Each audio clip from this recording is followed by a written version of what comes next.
योग में आपने आसन के बारे में सुना, प्राणायाम के बारे में सुना, बंध के बारे में सुना, मुद्रा के बारे में सुना और आजकल एक चीज जो बहुत प्रचलित हो रही है, षटकर्म के बारे में भी आपने सुना।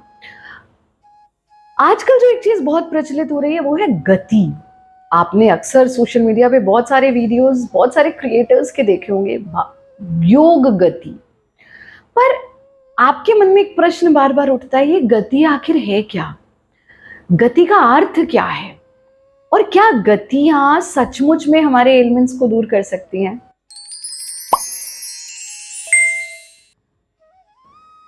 नमस्ते, मैं हूं आचार्य प्रतिष्ठा। आज हम बात कर रहे हैं गति की, जहां पर आसन का मतलब होता है स्थिर सुखम आसनम। जो स्टेबल है, जो स्थिर है, जो सुखमय है, वो आसन है। षटकर्म क्लिंजिंग प्रैक्टिसेस, मुद्रा जेस्चर्स, प्राणायाम जो ब्रीदिंग रेस्पिरेटरी प्रैक्टिसेस। तो फिर ये गति क्या है? और आजकल ये बहुत पॉपुलर भी है। आसन मतलब स्थिर सुखम आसनम, जो स्थिर है, जो सुखमय है, वो आसन है। गति जो गत्यमान है, जो मूवमेंट है, जैसे कि सूर्य नमस्कार। सूर्य नमस्कार आसन नहीं है, ये एक गति के साथ हम 12 आसनों को करते हैं, तो ये गति है जिसका नाम है ऊर्जा गति। चंद्र नमस्कार, इनको हम गति के साथ कर रहे हैं, मूवमेंट के साथ कर रहे हैं, तो वो है सौंदर्य गति। ऐसी आप विरेचन गति, शिशु गति, ऐसी बहुत सारी गतियां करते हैं। तो ये गतियां आई कहाँ से?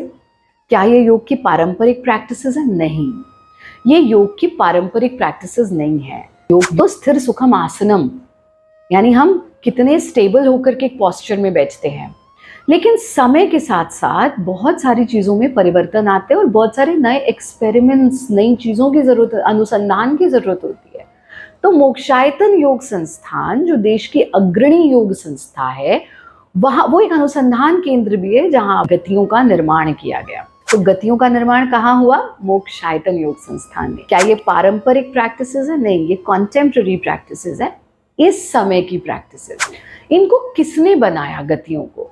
गतियों को बनाने वाले हैं गुरुदेव स्वामी भारत भूषण जी, जो योग के क्षेत्र में प्रथम पद्मश्री से सम्मानित योगी हैं। जिनको, जो पहले ऐसे योगी, ये उनके लिए तो गर्व का विषय था ही कि उनको पहला पद्म सम्मान योग का मिला। ये उनके लिए गर्व का विषय और बढ़ गया कि उनके कारण उनकी विद्या को भी पहला पद्म सम्मान मिला। तो उन्होंने इन गतियों का निर्माण किया। क्यों किया उन्होंने इन गतियों का निर्माण? क्योंकि आज का मनुष्य जो डायनेमिक प्रैक्टिसेस करना चाहता है, जो स्टेबल बैठना, बहुत सारे ऐसे एलिमेंट्स होते हैं कि लोग स्टेबल बैठ ही नहीं पाते हैं, उनको मूवमेंट चाहिए, उनको गति चाहिए। इसलिए गतियों का निर्माण किया गया ताकि वो लोग जो अभी स्टेबल नहीं हैं, जो बहुत देर तक किसी आसन को होल्ड नहीं कर सकते हैं, वो गतियों के साथ, गतियों के अभ्यास को करके भी अपने आप को स्वस्थ रख सकते हैं। तो गतियां, जैसा कि गुरुदेव कहते हैं, गति वो जो हमें दुर्गति से बचाए और हमें सदगति की ओर लेकर के जाए। जो भी हमें दुर्गति से बचाता है, सदगति की ओर ले जाता है, वो गति है और जीवन में हमें गतिशील ही होना है। तो गतियां कहाँ से आई? मोक्षायतन योग संस्थान से। और किनके द्वारा बनाई गई? गुरुदेव स्वामी भारत भूषण जी द्वारा। क्या हर व्यक्ति गति का अभ्यास कर सकता है? हाँ। इवन जो आसनों का अभ्यास नहीं कर सकते क्योंकि बॉडी उतनी फ्लेक्सिबल नहीं है या भी स्टेबल पोस्चर में बैठ नहीं पाते, वो भी गतियों का अभ्यास कर सकते हैं। क्या हर गति का अभ्यास हर कोई कर सकता है? नहीं। जैसे हर आसन का अभ्यास हर कोई नहीं कर सकता, ऐसे हर गति का अभ्यास भी हर कोई नहीं कर सकता है। लेकिन गतियों के अभ्यास से हम बहुत जल्दी और बहुत इजीली पॉजिटिव इफेक्ट्स पा सकते हैं और अपने रोगों को दूर कर सकते हैं। तो आप भी भारत योग के साथ जुड़े रहें, गतियों का अभ्यास सीखते रहें। हम स्टेप बाय स्टेप गतियों का अभ्यास कैसे सीख सकते हैं, आप, गुरुदेव की एक पूरी बुक है गति के ऊपर, जो गूगल बुक्स पर भी अवेलेबल है, आप आश्रम से भी उसे प्राप्त कर सकते हैं। सारी गतियों का वर्णन उसमें है और आप उनका अभ्यास, उनको सीख सकते हैं, उनका अभ्यास भी कर सकते हैं।